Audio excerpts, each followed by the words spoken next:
وہ ایک طوفانی رات تھی جب میرے سامنے صرف دو راستے رکھے گئے، بیوی کو چھوڑ دو یا گھر سے نکل جاؤ۔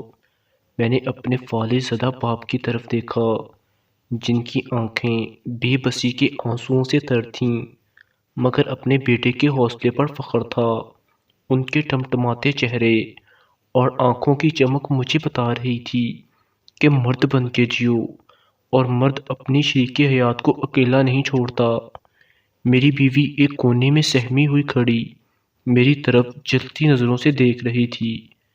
میں نے ایک نظر سب پر ڈالی، اپنی بیوی کا ہاتھ پکڑا اور گھر سے نکل آیا۔ میری جیب میں صرف 500 روپے تھے، مگر حوصلہ پہاڑ سے بلند تھا۔ یہ حوصلہ اس رات مجھے کہاں سے آ گیا نہیں جانتا، مگر اتنا جانتا ہوں کہ اس رات میں دنیا کی ہر طاقت سے ٹکرا سکتا تھا۔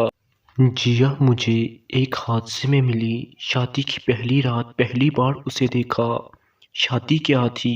جرگے کا ایک فیصلہ تھا جو دو خاندانوں کے بیچ دشمنی ختم کرنے کے لیے اور صلح کروانے کے لیے دیا گیا۔ جیا کے چچا کے بیٹے نے میرے بھائی کو قتل کر دیا تھا۔ وہ تو جیل چلا گیا، مگر دشمنی دونوں طرف بن گئی۔ آئے روز ایک دوسرے پر فائرنگ کرنا، دونوں طرف کی زندگی اجیرن تھی۔ جرگے نے دونوں خاندانوں کے بیچ فیصلہ کر دیا کہ قاتل کے گھر کی لڑکی مقتول کے گھر کے کسی لڑکے سے بیاہ دی جائے، اور قرعہ میں میرا نام نکلا کیونکہ میں سب سے چھوٹا تھا اور 3rd ایئر کا اسٹوڈنٹ تھا۔ میرے پاس انکار کرنے کی یا احتجاج کرنے کی کوئی گنجائش نہیں تھی۔ احتجاج کیا بھی، مگر مجھے سب ایسے دیکھ رہے تھے جیسے میں نے دنیا کا سب سے بڑا بے غیرت انسان ہوں۔ گھر میں خوشیاں منائی جا رہی تھیں کہ دشمن کو منہ کی کھانی پڑ رہی ہے۔ ان کی عورت ہمارے گھر آئے گی، اب وہ ہمارے سامنے آنکھ اٹھا کر بات نہیں کر سکتے۔ جہالت اور کسے کہتے ہیں؟ غیرت کے نام پر قتل کرتے ہیں، اور صلح کے نام پر عورتوں کو بھیڑ بکریوں کی طرح بھیڑ چڑھا دیتے ہیں۔ نکاح ہوا اور مجھے اس کے کمرے میں بھیج دیا گیا۔ سادہ سی لباس میں ایک گٹھڑی نما لڑکی چارپائی پر خود کو پوری طرح ڈھانپ کر بیٹھی تھی۔ عجیب سی کیفیت ہو رہی تھی، جیسے ٹرانس میں چل رہا ہوں۔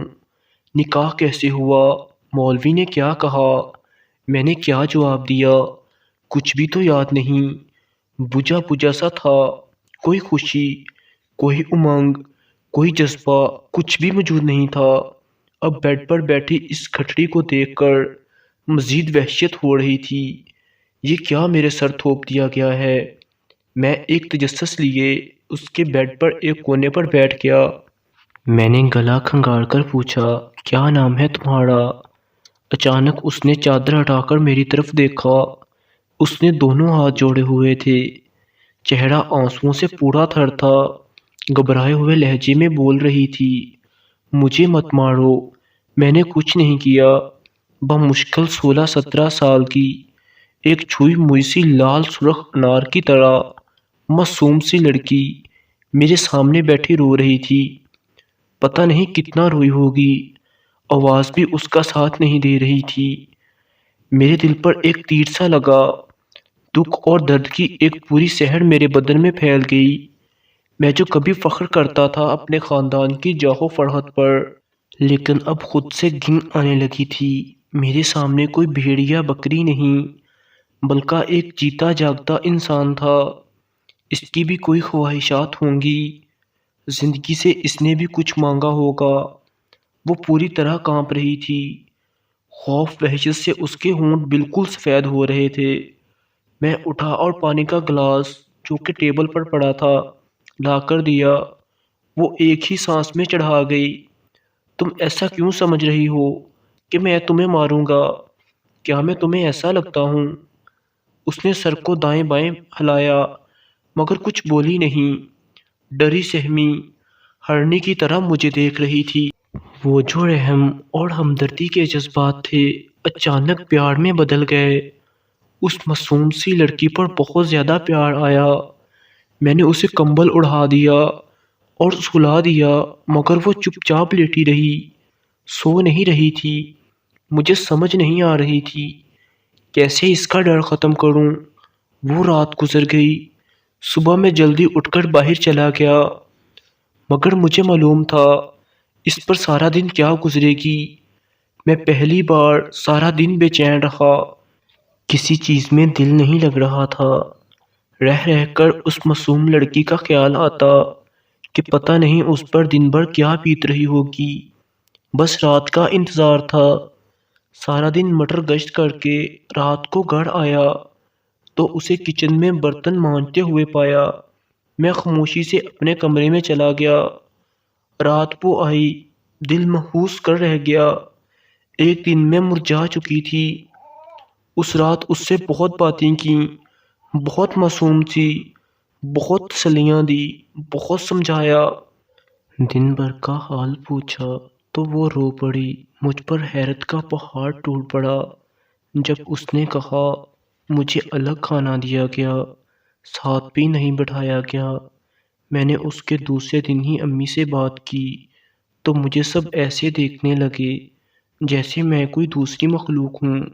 امی نے کہا تم جسے بیوی سمجھ رہے ہو یہ تمہاری بیوی نہیں، میرے بیٹے کے قاتل کی بیٹی ہے، اس سے ہمدردی کی ضرورت نہیں۔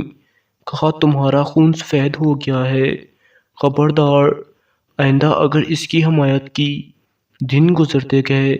کوئی 1 مہینے بعد امی اور بھابھیوں کی طرف سے تکرار ہونے لگا، اسے طلاق دے کر فارغ کر دو، دشمن کے دل میں آخری کیل بھی پیوست کر دو۔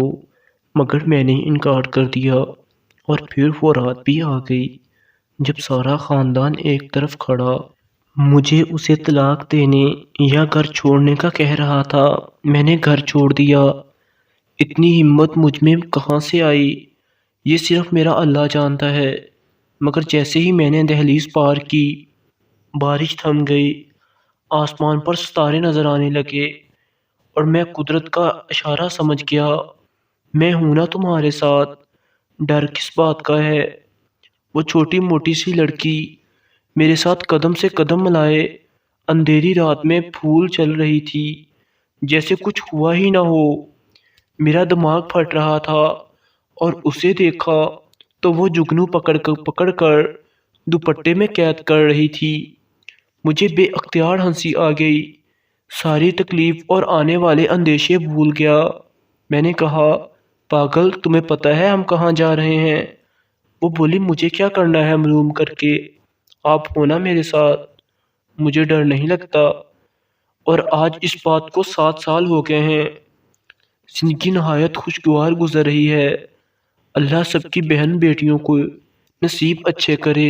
والسلام۔